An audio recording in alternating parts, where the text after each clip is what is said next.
ปีนานการยางเปิ่นมีสวัสดิการอันหยังให้เกษตรกรสวนยางบ้านเฮาของเจ้าถ้าสวนยางประสบภัยธรรมชาติเช่นอุทกภัยวาตภัยอัคคีภัยเกิดความเสียหายอย่างน้อย29ต่อไร่เปิ้นช่วยสูงสุด 3,000 บาทยื่นกำขอได้ใน30วันหลังเหตุการณ์สิ้นสุดแล้วถ้าตายดุท้าญาติจะได้อันหยังท้าญาติได้ 30,000 บาทแต่ต้องยื่นกำขอภายใน90วันเน้ออ๋อแล้วเปิ้นมีเงินกู้ให้เกษตรกรของก็เจ้ามีเงินกู้สำหรับบรรเทาความเดือดร้อนสวนที่ประสบภัยกรณีรักษาพยาบาลตัวเก่าหรือเงินกู้เพื่ออาชีพเสริมก็มีน่าสนใจขนาดเจ้าถ้าน้องอยากจะขอรับสวัสดิการน้องจะต้องญาติจะใดโทรไปหาสำนักงานการยางแห่งประเทศไทยจังหวัดแพร่054 069 605ได้เลยเน้อ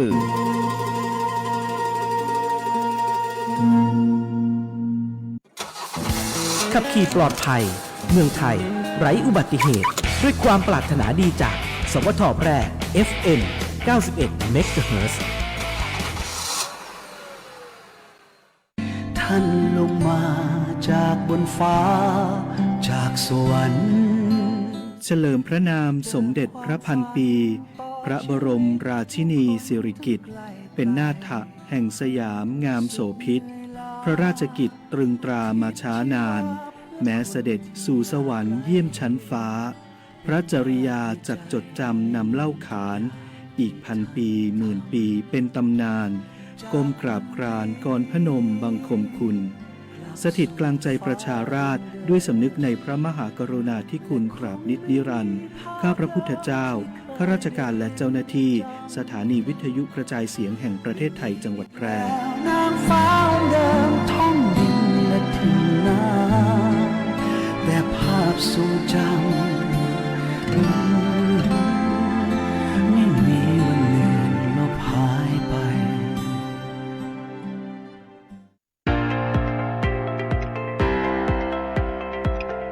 สถานีวิทยุกระจายเสียงแห่งประเทศไทยจังหวัดแพร่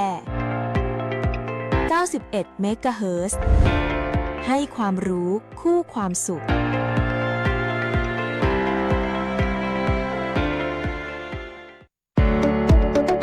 ที่นี่สถานีวิทยุกระจายเสียงแห่งประเทศไทยจังหวัดแพร่ส่งกระจายเสียงด้วยระบบ FM สเตอริโอมัลติเพล็กซ์ความถี่ 91 เมกะเฮิรตซ์ จากนี้ไปติดตามรับฟังรายการร้อยเรื่องราวข่าวสารเมืองแพร่ทุกวันจันทร์ถึงวันศุกร์เวลา 11 นาฬิกาถึง 12 นาฬิกาช่วงสื่อสารสาธารณสุขโดยงานเผยแพร่ประชาสัมพันธ์สำนักงานสาธารณสุขจังหวัดแพร่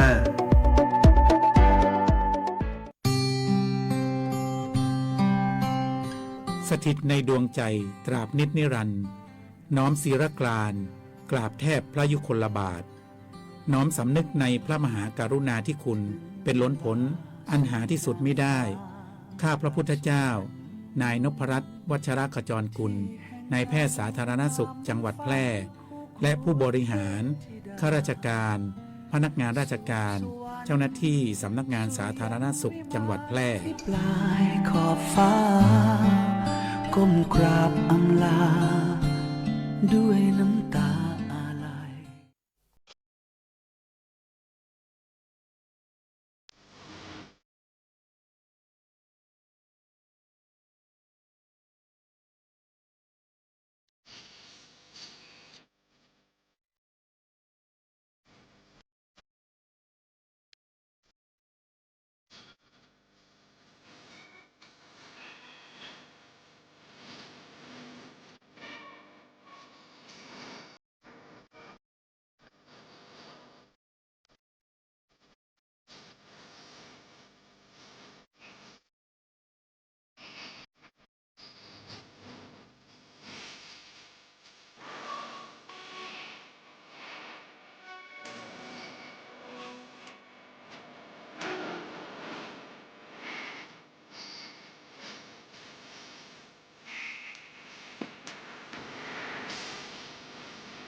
สวัสดีค่ะคุณผู้ฟังขอต้อนรับคุณผู้ฟังทุกท่านนะเข้าสู่ช่วงของรายการ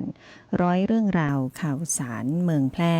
ช่วงสื่อสารสาธารณสุขโดยงานเผยแพร่ประชาสัมพันธ์สำนักงานสาธารณสุขจังหวัดแพร่ค่ะก็อยู่เป็นเพื่อนคุณผู้ฟัง1ชั่วโมงตรงนี้นะคะวันนี้เราเจอกันในวันศุกร์ที่5ธันวาคมพุทธศักราช2568นะคะเป็นวันศุกร์ขึ้น15ค่ำนะคะเดือนอ้ายนะคะก็อยู่ด้วยกัน1ชั่วโมงตรงนี้นะคะวันนี้วันที่5ของวันที่5ธันวาคมนะคะวันพ่อแห่งชาตินะคะซึ่งวันพ่อแห่งชาติของประเทศไทยก็จะตรงกับวันที่5ธันวาคมของทุกปีนะคะก็เป็นวันคล้ายวันพระบรมราชสมภพพระบาทสมเด็จพระบรมชนกาธิเบศรมหาภูมิพลอดุลยเดชมหาราชบรมนาถบพิตรนะคะพระองค์ก็ทรงเป็นที่รักยิ่งของปวงชนชาวไทยแล้วก็เป็นแบบอย่างที่ดีของพ่อหลวงของชาวไทยนะคะเหตุผลที่5ธันวาคมเป็นวันพ่อแห่งชาตินะคะก็เพื่อเทิดพระเกียรติแสดงความจงรักภักดีและเทิดทูนพระเกียรติของพระองค์ท่านในฐานะพระบิดาของปวงชนชาวไทยนะคะแล้วก็บทบาทของพ่อนะคะให้ประชาชนเนี่ยได้ตระหนักถึงบทบาทสำคัญของพ่อที่มีต่อครอบครัวและสังคมนะคะแล้วก็ส่งเสริมความรักให้กับคนในครอบครัวนะกระตุ้นให้ลูกได้แสดงความรักแสดงความกตัญญูกตเวทีต่อพ่อนะคะดอกไม้ประจำวันพ่อคือดอกพุทธรักษาสีเหลืองนะคะซึ่งเป็นสัญลักษณ์ของความรักที่มั่นคงความเจริญรุ่งเรืองและความเป็นสิริมงคลนะคะกิจกรรมในวันพ่อในวันนี้นะคะทุกพื้นที่นะคะก็ได้จัดกิจกรรมทำบุญตักบาตรนะคะเพื่ออุทิศส่วนกุศลนะคะแล้วก็มอบของขวัญที่ตนเองทำหรือซื้อนะคะให้คุณพ่อที่บ้านได้นะคะแสดงความรักนะคะแล้วก็ร่วมกิจกรรมต่างๆที่จัดขึ้นในการเฉลิมฉลองวันพ่อนะคะความสำคัญของวันพ่อก็เป็นวันสำคัญที่ช่วยให้ครอบครัวได้อยู่ร่วมกันนะทำให้ความสัมพันธ์ในครอบครัวแน่นแฟนยิ่งขึ้นนะคะนอกจากนี้ก็ถือว่าเป็นโอกาสที่ดีในการแสดงความรักความกตัญญูกตเวทีต่อพ่อผู้เป็นที่รักนะคะวันนี้จึงเป็นวันพ่อแห่งชาติและเป็นวันชาติรวมไปถึงวันดินโลกด้วยนะคะก็เป็นวันสำคัญนะคะที่มีขึ้นหลายวันนะคะคุณผู้ฟังก็เอามาประชาสัมพันธ์ให้กับคุณผู้ฟังได้รับทราบรับฟังนะคะ5ธันวาคมของทุกปีวันพ่อแห่งชาติวันชาติและวันดินโลกค่ะอยู่ด้วยกันนะคะมีข้อมูลข่าวสารนะเพิ่มเติมข้อมูลให้อีกนิดหนึ่งนะบางคนก็รู้ว่าเป็นวันพ่อนะคะวันชาติไทยด้วยนะคะคุณผู้ฟังเนาะเป็นวันแห่งความรักชาติความสามัคคีด้วยนะคะก็เพื่อเทิดพระเกียรตินะแสดงความจงรักภักดีเทิดทูนสถาบันพระมหากษัตริย์ด้วยนะคะวันชาติไทยเป็นวันสำคัญนะที่จะช่วยให้คนไทยทุกคนได้ตระหนักถึงความเป็นชาติไทยรู้สึกภาคภูมิใจแล้วก็มีความสามัคคีกลมเกลียวกันนะนอกจากนี้ก็ยังเป็นโอกาสที่ดีที่ส่งเสริมให้เยาวชนคนรุ่นใหม่ได้มีการเรียนรู้และการเข้าใจถึงประวัติศาสตร์วัฒนธรรมไทยนะคะรวมไปถึงวันดินโลกนะวันนี้5ธันวาคมนะคะวันสำคัญเพื่ออนาคตของโลกนะคะวันดินโลกก็จะตรงกับวันที่5ธันวาคมของทุกปีเช่นกันนะเป็นวันที่เราทุกคนเนี่ยควรที่จะหันมาให้ความสำคัญกับดินซึ่งถือเป็นทรัพยากรธรรมชาติที่สำคัญต่อชีวิตและสิ่งแวดล้อมอย่างยิ่งนะคะทำไมวันที่5ธันวาคมถึงจะต้องเป็นวันดินโลกด้วยนะคะก็เป็นการเทิดพระเกียรตินะคะพระบาทสมเด็จพระบรมชนกาธิเบศรมหาภูมิพลอดุลยเดชมหาราชบรมนาถบพิตรนะคะพ่อผู้ทรงเป็นทุกอย่างนะคะมีพระราชดำริเกี่ยวกับการพัฒนาการอนุรักษ์ดินอย่างมากมายนะคะ เพื่อเป็นการสดุดีพระอัจฉริยภาพของพระองค์ในด้านการศึกษาค้นคว้าวิธีการจัดการกับดินการแก้ไขปัญหาทรัพยากรดินนะคะกระตุ้นให้ทุกคนเนี่ยได้ตระหนักถึงความสำคัญของดินแล้วก็ร่วมกันอนุรักษ์ดินให้คงอยู่ด้วยนะคะความสำคัญของดินนะคะดินก็ถือว่าเป็นแหล่งผลิตอาหารที่สำคัญที่สุดนะคะระบบนิเวศก็จะมีดินเป็นส่วนหนึ่งของระบบนิเวศช่วยกรองน้ำนะคะเป็นที่อยู่อาศัยของสิ่งมีชีวิตมากมายนะคะก็ช่วยเก็บก๊าซคาร์บอนไดออกไซด์ด้วยนะคะดินเนาะช่วยลดปัญหาโลกร้อนด้วยนะคะและปัญหาที่ดินเผชิญอยู่นะคะก็คือเรื่องของการกัดเซาะนะคะการทำเกษตรกรรมที่ไม่เหมาะสมการตัดไม้ทำลายป่านะคะการทำให้ดินถูกกัดเซาะนะคะการใช้ปุ๋ยเคมียาฆ่าแมลงมากเกินไปก็ทำให้ดินเสื่อมสภาพได้นะคะรวมไปถึงมลพิษเนาะขยะสารเคมีต่างๆก็มลพิษเหล่านี้ก็ไปปนเปื้อนที่ดินนะคะเพราะฉะนั้นนะคะควรหันมาอนุรักษ์ดินนะคะด้วยการปลูกป่าช่วยป้องกันการกัดเซาะของดินนะคะการทำเกษตรอินทรีย์การทำให้เกิดความอุดมสมบูรณ์ให้กับดินนะคะลดการใช้ปุ๋ยเคมีและยาฆ่าแมลงรวมไปถึง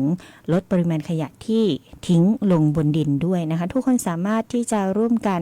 อนุรักษ์ดินได้ไม่ว่าจะเป็นการปลูกต้นไม้การทำปุ๋ยหมักนะเอาใบไม้ไปทำเป็นปุ๋ยหมักหรือการลดการใช้พลาสติกนะคะและนี่คือ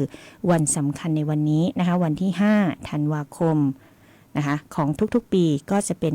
วันชาติไทยวันพ่อแห่งชาติและวันดินโลกนะคะข้อมูลดีๆเนาะมอบให้กับคุณผู้ฟังในช่วงนี้นะคะช่วงหน้ามาติดตามโรคภัยไข้เจ็บนะคะกับทางรายการของเรานะคะงานประชาสัมพันธ์สำนักงานสาธารณสุขจังหวัดแพร่เนาะเราจะมาให้ความรู้ในเรื่องของโรคไหลตายนะคะเดี๋ยวช่วงหน้ากลับมาติดตามค่ะ เอาเลขเข้ามาเลขดังเลขเด็ดเลขไหนก็ไม่ให้โชคเท่าเลขนี้เลขอะไรคะเลขบัตรประชาชน13หลักไงยืนยันว่าเราเป็นคนไทยและมีสิทธิ์หลักประกันสุขภาพครับคนไทยทุกคนที่มีเลขประจำตัวประชาชน13หลักที่ไม่มีสิทธิ์ในการรักษาพยาบาลตามกฎหมายประกันสังคมไม่มีสิทธิสวัสดิการรักษาพยาบาลของข้าราชการพนักงานรัฐวิสาหกิจหรือสวัสดิการรักษาพยาบาลอย่างอื่นที่รัฐจัดให้ทุกคนจะเป็นผู้มีสิทธิ์หลักประกันสุขภาพสอบถามรายละเอียดได้ที่สายด่วนสปสช1330คุณกำลังฟังรายการสื่อสารสาธารณสุขโดยงานประชาสัมพันธ์สำนักงานสาธารณสุขจังหวัดแพร่ทางสวทแพร่ FM 91 MHz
สั่นฉันรู้ว่าเธอไม่ต้องการทำให้เรื่องของเราลงเอยแบบนี้ถึงแม้ว่ามันลำบากใจ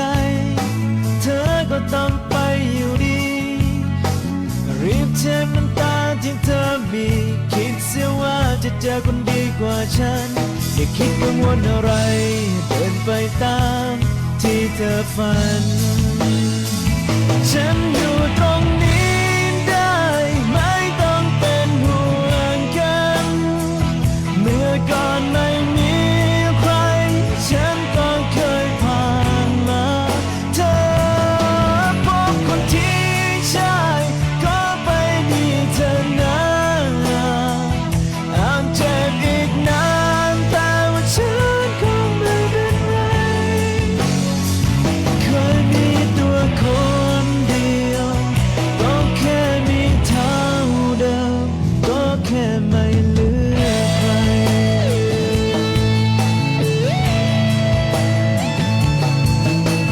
คนเราจะมีสักกี่ครั้งได้เดินบนทางที่ตรงใจเธอเจอมันแล้วก็ก้าวไปเธอเลือกได้อะไรที่ดีกว่ากันอย่าคิดกังวลอะไรเดินไปตามที่เธอฝันฉันอยู่ตรงนี้ได้ไม่ต้องเป็นห่วงกันเมื่อก่อนไม่มีใครฉันก็เคยผ่านมาเธอพบคนที่ใช่ก็ไปดีเธอนะอาจเจ็บอีกนานแต่ว่าฉันคงไม่เป็นไรเคยมีตัวคนเดียวก็แค่มีเท่าเดิมก็แค่ไม่เหลือใครเปลี่ยนใจเธอไม่ได้ไม่ฝืนใจกันก็ทิ้งกันไปหากทำใจได้ยากคงไม่เป็นไรแค่เสียเธอไป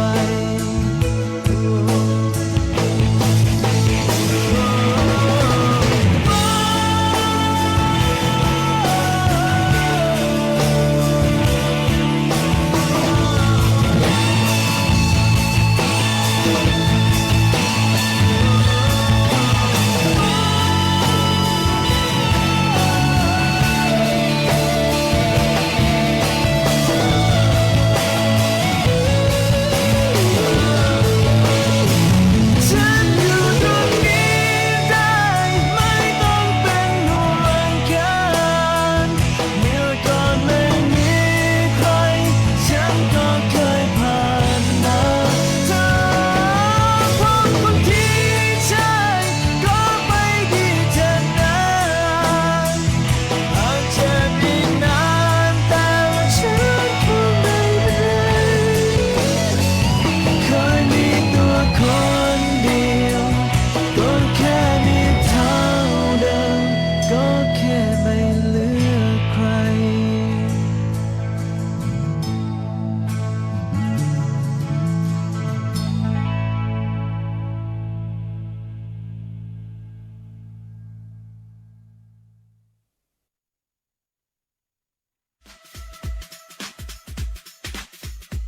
หากคุณมีปัญหาสายตาอยากได้แว่นสักอันหนึ่งไว้ตอบแชทตอบไลน์งานด่วนใส่ขับรถไปทำงานไปท่องเที่ยวดูแผนที่ปักหมุดหาจุดหมายปลายทางหรือต้องการใช้เลนโปรเกรสซีฟไว้มองไกลมองกระจกซ้ายกระจกขวา The World of Ticon เราเข้าใจถึงปัญหาสายตาของคุณดีวัดสายตาแม่นยำโดยทัศนศาสตร์ด้วยประสบการณ์กว่า 40 ปี The World of Ticon ช่วยคุณได้ตัวแทนจำหน่ายแว่นตานาฬิกาพร้อมบริการหลังการขาย มาเลยที่ The World of Ticon มุมแยกกาดน้ำทองถนนภูเก็ตตำบลนาจักรอำเภอเมืองแพร่จังหวัดแพร่โทร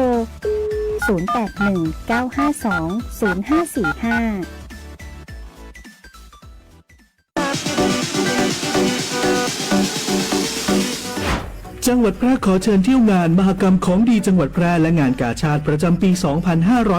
2568 ในชื่องานอวดของดีบ้านฉันระหว่างวันที่ 1 ถึง 10 ธันวาคม 2568 ณ สนามกีฬาองค์การบริหารส่วนจังหวัดแพร่ภายในงานพบกับนิทรรศการผลงานจากทุกภาคส่วนการออกร้านของดีเมืองแพร่การออกสลากกาชาดการกุศลพร้อมชมความงดงามของงานสีสันสวนสวยเมืองแพร่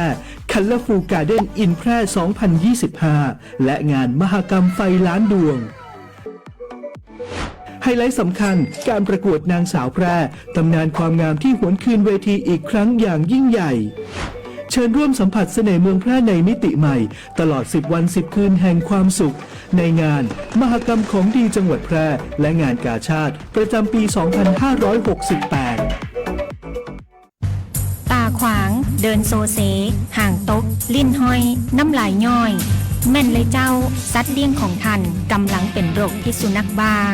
เพื่อบ่ให้มีการสูญเสียชีวิตจากโรคพิษสุนัขบ้าเฮาผู้คนต้องเป็นส่วนหนึ่งในการเฝ้าระวังป้องกันควบคุมและบูรณาการร่วมกันกำจัดโรคพิษสุนัขบ้าให้หมดไปจากประเทศไทยและบ่ได้ลืมว่าสัตว์เลี้ยงลูกด้วยนมกูชนิดเป็นโรคพิษสุนัขบ้าเฮาต้องเฝ้าระวังสัตว์ปลอดโรคขนปลอดภัยจากโรคพิษสุนัขบ้าการสูญเสียครั้งสำคัญที่เขาต้องจำทั้งชีวิต ถ้าวันนั้นผมไม่ปล่อยให้เขาอยู่ลำพังก็คงไม่เจอเหตุการณ์ที่เลวร้ายเสียใจและทรมานค่ะเพราะความประมาทฉันจึงต้องสูญเสียลูกไปจะดีแค่ไหนถ้าวันนี้คุณเริ่มใส่ใจทุกวันนี้ต้องดูแลลูกตลอดไม่ให้ใกล้แหล่งน้ำเลยครับสอนให้เขารู้จัก3 กค่ะ อย่าใกล้อย่าเก็บอย่าก้มและจะดีไม่น้อยถ้าชุมชนร่วมมือผมเนี่ยเป็นผู้ใหญ่บ้านครับเรื่องเด็กจมน้ำไม่มีแน่นอนเพราะผมและลูกบ้านเนี่ยเฝ้าระวังและเตือนภัยในชุมชนอยู่เสมอจะดีที่สุดหากน้องๆหนูๆไม่ดื้อไม่ซนพ่อสอนให้ผมว่ายน้ำผมเลยเอาตัวรอดได้หนูไม่ดื้อและเชื่อฟังผู้ใหญ่ทำให้ปลอดภัยจากการจมน้ำค่ะบ้านเริ่มชุมชนร่วมใส่ใจสักนิดทุกชีวิตปลอดภัยด้วยความปรารถนาดีจากสำนักโรคไม่ติดต่อกรมควบคุมโรคกระทรวงสาธารณสุขสวัสดีครับวันนี้หมู่เฮาจะมาให้ความรู้เกี่ยวกับอาการหรือสัญญาณเตือนของภาวะกระดูกสะโพกหักหากท่านล้มและมีอาการดังต่อไปนี้ให้รีบพาตัวเก่ามาโรงพยาบาลโดยด่วนเลยนะครับหรือสามารถโทรมาที่เบอร์1669หากท่านไม่สามารถโทรได้โดยตนเองอาจให้ลูกหลานญาติหรือบุคคลรอบข้างโทรแจ้ง1669เพื่อที่จะนำท่านส่งโรงพยาบาลได้อย่างรวดเร็วและปลอดภัยโดยอาการที่พบและต้องมาโรงพยาบาลโดยด่วนมีดังนี้ครับ 1. ล้มและเดินบ่ได้ 2. ปวดข้อสะโพก 3. ขาหดสั้นผิดรูปหรือขาแบะออกหากพบอาการดังกล่าวให้โทรเลยนะครับ1669ครับสายด่วน1669พร้อมให้บริการตลอด24ชั่วโมงโดยทีมบุคลากรที่ได้รับการฝึกอบรมการช่วยเหลือผู้ป่วยภาวะกระดูกสะโพกหักมาเป็นอย่างดีและจะนำท่านส่งต่อเพื่อเข้ารับการรักษาตีโรงพยาบาลได้อย่างถูกต้องรวดเร็วและปลอดภัยครับด้วยความปรารถนาดีจากกลุ่มงานศัลยกรรมออโธปิดิกโรงพยาบาลแปร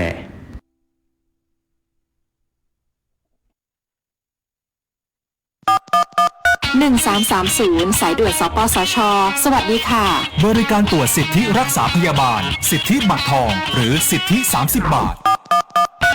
1330 สายด่วนสปสช.ยินดีให้บริการค่ะบริการข้อมูลให้คำปรึกษาด้านหลักประกันสุขภาพ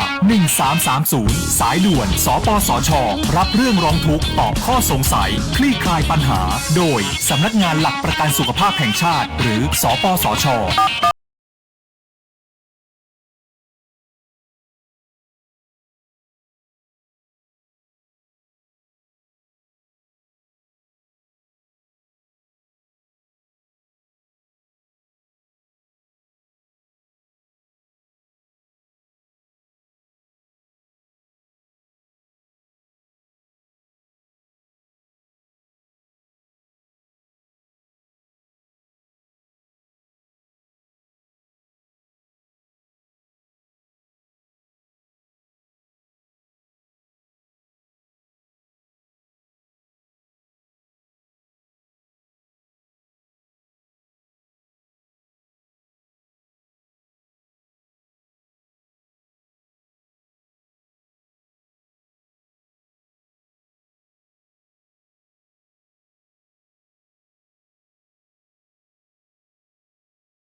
คุณกำลังฟังรายการสื่อสารสาธารณสุขโดยงานประชาสัมพันธ์สำนักงานสาธารณสุขจังหวัดแพร่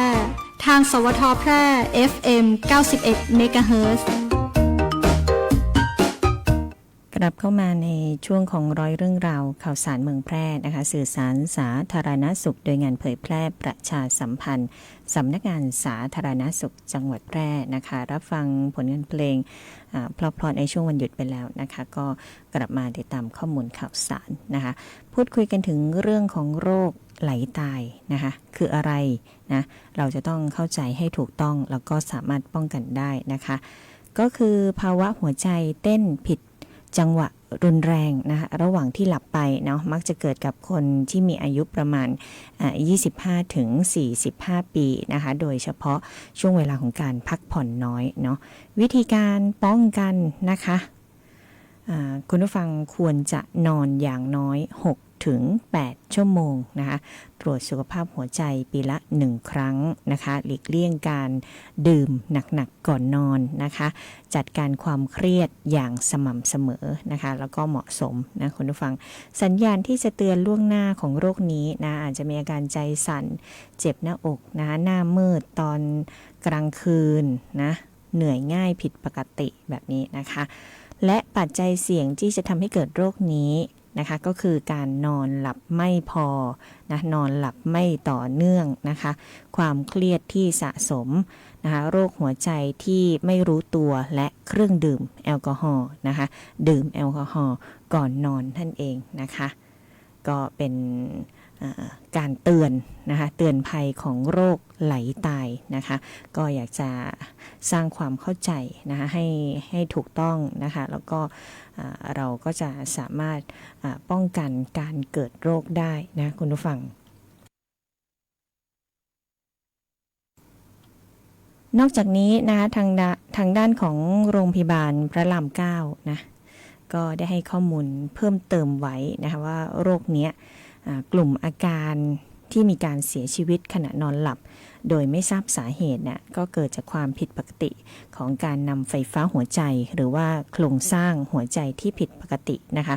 เป็นภาวะหนึ่งที่เป็นสาเหตุของโรคไหลตายที่เรารู้จักกันนะคะก็คือกลุ่มอาการนะคะเป็นโรคทางพันธุกรรมเป็นกรรมพันธุ์ชนิดหนึ่งด้วยนะคะเกิดจากการกลายพันธุ์ของยีนที่ควบคุมการทำงานของไฟฟ้าในหัวใจก็ส่งผลให้ระบบนำไฟฟ้าในหัวใจเนี่ยผิดปกตินะคะทำให้คนไข้มีภาวะหัวใจที่จะเต้นผิดจังหวะรุนแรงนะหัวใจไม่สามารถบีบเลือดออกไปเลี้ยงร่างกายได้ก็มักจะเกิดขึ้นในระหว่างของการนอนหลับและเกิดการเสียชีวิตในที่สุดนะคะโรคนี้นะคะพบเยอะแค่ไหนในเมืองไทยนะคุณฟังก็ถ้าฟังมาแล้วเนาะอย่าเพิ่งตื่นตระหนกตกใจเกินเหตุนะคะคุณผู้ฟังเนาะบางท่านบอกว่าโอ๊ยพูดมามีอาการเข้าหมดเลยนะคะอาจจะเป็นโรคนี้หรือเปล่านะคะในข่าวเนาะก็จะพบว่าคนดังคนส่วนใหญ่หรือว่าดารานะที่เราเพิ่งทราบข่าวไปนะอาจจะเป็นโรคนี้นะคนที่เป็นโรคนี้จริงๆก็พบได้อยู่แค่ 0.004% นะคะและจากสถิติในประเทศไทยนะคะก็พบผู้ป่วยประมาณ40คนจากจำนวนประชากร 100,000 คนส่วนใหญ่พบในคนภาคอีสานนะพบในผู้ชายมากกว่าผู้หญิงแล้วก็มักจะเป็นผู้ชายอายุน้อยนะในช่วง20-50 ปีนะคะที่เสียชีวิตนะคะปัจจัยสำคัญของโรคนี้นะคะก็มีประวัติบุคคลในครอบครัวที่อายุน้อยเสียชีวิตแบบเฉียบพลันนะหรือเคยมีอาการหน้ามืดหมดสติโดยไม่ทราบสาเหตุมาก่อนอันนี้เป็นปัจจัยสำคัญนะที่ทำให้เกิดโรคนี้นะคะอาการที่อาจจะพบได้ของโรคไหลตายนะคะแม้ว่าเราจะมักได้ยินข่าวว่าคนที่เป็นโรคนี้เนี่ยเสียชีวิตไปขณะหลับนะคะโดยที่ไม่มีอาการผิดปกติใดๆมาก่อนแต่มีผู้ป่วยจำนวนหนึ่งที่มีอาการบางอย่างมาก่อนนะแล้วก็มาพบแพทย์และแพทย์ได้หาการตรวจวินิจฉัยจนพบว่าเป็นโรคนี้นะคะอาการก็จะมีใจสั่นนะหมดสติไปชั่วขณะมีอาการวูบเป็นลมนะคะเวียนศีรษะชักหายใจลำบาก นะคะเจ็บหน้าอกแล้วก็เคยตรวจพบว่ามีหัวใจห้องบนหรือห้องล่างเนี่ยเต้นผิดจังหวะชนิดรุนแรงนะคะกรณีที่อาการกำเริบระหว่างนอนหลับอาจจะมีเสียงหายใจคลืดคลาดคล้ายกับคนละเมอนะคะดังนั้นหากว่าท่านหรือบุคคลใกล้ชิดนะคะมีอาการเหล่านี้ก็แนะนำให้รีบไปพบแพทย์เพื่อตรวจวินิจฉัยหาสาเหตุของอาการที่ผิดปกติก่อนนะคะสำหรับการวินิจฉัยของโรคนี้นะในเบื้องต้นก็อาจจะมีการตรวจคลื่นไฟฟ้าหัวใจนะคะดูลักษณะของคลื่นไฟฟ้าหัวใจว่าเป็นลักษณะอย่างไรนะผิดปกติหรือไม่นะอันนี้ก็จะเป็นแนวทางของคุณหมอนะคะที่อาจจะวินิจฉัยออกมาแล้วก็ให้ความรู้กับผู้ป่วยนะคะอาจจะพิจารณาร่วมกับการตรวจหัวใจด้วยคลื่นเสียงสะท้อนความถี่สูงอันนี้จะตรวจดูโครงสร้างของหัวใจว่าปกติหรือไม่หรือแพทย์อาจจะแนะนำให้ตรวจระบบไฟฟ้าหัวใจโดยการใส่สายเข้าไปตรวจภายในหัวใจอีกทีหนึ่งนะคะอันนี้ก็อาจจะเป็นเรื่องของทางการแพทย์นะคะแล้วก็อาจจะเป็นการตรวจทางพันธุกรรมด้วยนะคะเพื่อดูการกลายพันธุ์ของสารพันธุกรรมในร่างกายนะคะเนื่องจากโรคนี้เนี่ยเป็นโรคที่ถ่ายทอดทางพันธุกรรมนะคะดังนั้นหากท่านมีคนในครอบครัวที่มีประวัติเสียชีวิตโดยไม่ทราบสาเหตุนะอย่างเช่นนอนหลับไปแล้วก็เสียชีวิตไปเลยนะคะหรือว่าวูบหมดสติแล้วก็เสียชีวิตไปเลยตั้งแต่อายุน้อยๆแบบนี้ก็แนะนำให้ท่านปรึกษาแพทย์เพื่อตรวจคัดกรองโรคนี้นะคะปัจจัยที่ส่งเสริมทำให้เกิดหัวใจเต้นผิดจังหวะในผู้ป่วยโรคแบบนี้นะคะก็จะมีไข้สูงนะมีการดื่มเครื่องดื่มที่มีแอลกอฮอล์นะคะร่างกายขาดน้ำและแร่ธาตุนะรวมไปถึงยาบางชนิดดังนั้นผู้ที่ถูกวินิจฉัยว่ามีภาวะไหลตายนะคะจำเป็นจะต้องปรึกษาแพทย์ในกรณีที่ต้องได้รับยาบางชนิดก่อนนะอย่างเช่นยานอนหลับหรือยาที่มีผลต่อแร่ธาตุในร่างกายนะคะการรักษาโรคนี้ปัจจุบันก็ไม่มีวิธีการรักษาโรคนี้นะคะแต่แพทย์ก็จะให้การรักษาโดยการลดความเสี่ยงของการเสียชีวิตจากหัวใจเต้นผิดจังหวะอย่างเช่นการฝังเครื่องกระตุ้นหัวใจเครื่องช็อตไฟฟ้านะคะการใช้ยาควบคุมการเต้นของหัวใจการจี้ไฟฟ้าหัวใจซึ่งจะต้องพิจารณาตามความเหมาะสมของคนไข้นะหรือผู้ป่วยในแต่ละรายต่อไปนะคะไม่ใช่ว่าใครก็จะไปทำนะคะคุณผู้ฟังเพราะว่ากลัวว่าจะเป็นโรคนี้นะคะก็ต้องผ่านการพิจารณาวินิจฉัยจากแพทย์นะคะก็เป็นความรู้ดีๆนะคุณผู้ฟังที่เอามาฝากกันนะคะจะได้ป้องกันโรคภัยไข้เจ็บของเรานะคะแล้วก็คนรอบข้างด้วยนะคะเพราะว่าแต่ละโรคเนาะเกิดขึ้นได้ตลอดเวลานะคะโรคนี้ก็ทำให้มีผู้เสียชีวิตนะโดยการหลับแล้วก็ไปเลยอย่างนี้นะคะคุณผู้ฟังอาจจะเป็นภาวะหนึ่งที่เป็นสาเหตุนะที่อาจจะบอกไม่ได้เนาะถ้าไม่ได้รับการวินิจฉัยนะคะเอาเป็นว่าหากท่านใดมีประวัติครอบครัวว่าเป็นโรคแบบนี้หรือว่าหลับไปเลยนะคะหรือวูบหมดสติแล้วก็เสียชีวิตไปเลยแบบนี้เนาะก็จะต้องเวลาไปตรวจเนาะอยากจะตรวจแบบนี้ก็ต้องแจ้งนะแจ้งคุณหมอด้วยแจ้งแพทย์ด้วยนะคะว่ามีคนในครอบครัวมีญาติพี่น้องอะไรที่เป็นในลักษณะแบบนี้นะคะก็จะได้วินิจฉัยให้ถี่ถ้วนต่อไปนะคะก็เป็นข้อมูลนะที่เอามาฝากกันนะคะทักทายพี่สุรีรัตน์กันด้วยนะคะก็อยู่เป็นเพื่อนกันในช่วงวันหยุดแบบนี้นะคะส่งหัวใจมาด้วยนะขอบพระคุณเป็นอย่างยิ่งนะคะก็ติดตามข้อมูลข่าวสารรายการต่างๆจากทางสถานีได้นะคะแล้วก็ข้อมูลที่เป็นประโยชน์ทางหน้าเพจ Facebook ของสวท.แพร่นะคะและวันนี้นะคะงานประชาสัมพันธ์สำนักงานสาธารณสุขจังหวัดแพร่นะคะก็อยากจะฝากคุณผู้ฟังเนาะอย่าลืมนะคะไปเที่ยวงานมหกรรมของดีเมืองแพร่และงานกาชาดประจำปี 2568 กันด้วยนะคะซึ่งในวันนี้เนาะวันที่5นะก็จะมีกิจกรรมหวานพอดีณแป้นะคะก็จะมีการวัดค่าน้ำตาลพิกัดร้านกาแฟอ่อนหวานที่บูธของสำนักงานสาธารณสุขจังหวัดแพร่ในงานกันด้วยนะคะแล้วก็พรุ่งนี้เนาะพรุ่งนี้วันที่6ก็จะมีการแสดงผลิตภัณฑ์สุขภาพของอย.นะคะการขออย.การตรวจสารปนเปื้อนในอาหารนะคะวันที่7ก็จะเป็นขยับกายสบายชีวีนะ ใครที่นับขาบไม่เป็นนะคุณหมอรออยู่ตรงนั้น นะคะรอให้ข้อมูลการนับขาบการกำหนดเมนูอาหารนะยืดเหยียดร่างกายนะหรือบางท่านกำลังอยู่ในช่วงของการควบคุมน้ำหนักนะอาจจะเป็นนับขาบกับคุณหมอนะไปเรียนรู้กันได้นะเพื่อที่จะเอาไปปรับใช้ในชีวิตประจำวันนะคะวันที่8นะคะก็จะมีปิงปอง7สี CPR ช่วยชีวิตนะคะวันที่9ศูนย์ป้องกันโรคไม่ติดต่อในชุมชนก็จะคัดกรองสุขภาพปรับเปลี่ยนพฤติกรรมนะคะแล้วก็วันที่10เนาะตระหนักรู้สุขภาพกายใจนะไปเจอกันได้นะคะที่บูธของสำนักงานสาธารณสุขจังหวัดแพร่ในงานมหกรรมของดีจังหวัดแพร่และงานกาชาติประจำปี 2568 1-10 ธันวาคม 2568 นี้นะคะวันนี้ดิฉันพิรุณพรแสงสร้อยนะคะขอบคุณทุกท่านที่ติดตามเนาะก็ขอให้ท่องเที่ยวอย่างมีความสุขนะคะระมัดระวังในการใช้รถใช้ถนนกันด้วยเนาะหยุดยาวนี้เนาะ 5-6-7 เนี่ยก็เป็นวันหยุดต่อเนื่องนะบางท่านอาจจะลาควบคู่ไปถึง 8-9-10 เนาะวันที่10ก็เป็นวันรัฐธรรมนูญนะคะก็อาจจะยาวนะคะในเรื่องของการท่องเที่ยวหรือพักผ่อนนะคะก็ขอให้มีสุขภาพที่แข็งแรงในช่วงที่อากาศเปลี่ยนแปลงแบบนี้ด้วยนะคะเอาละวันนี้ดิฉันพิรุณพรแสงสร้อยและงานเผยแพร่ประชาสัมพันธ์สำนักงานสาธารณสุขจังหวัดแพร่ก็ลาคุณผู้ฟังไปก่อนนะคะโชคดีมีความสุขทุกท่านสวัสดีค่ะ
ใ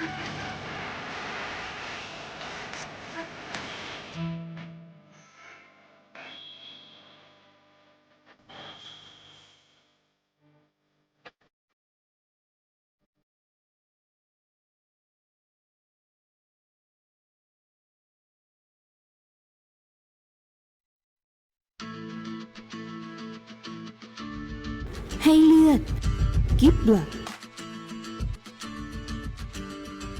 ให้ชีวิต Give Life ให้เลือดให้ชีวิต Give Blood Give Life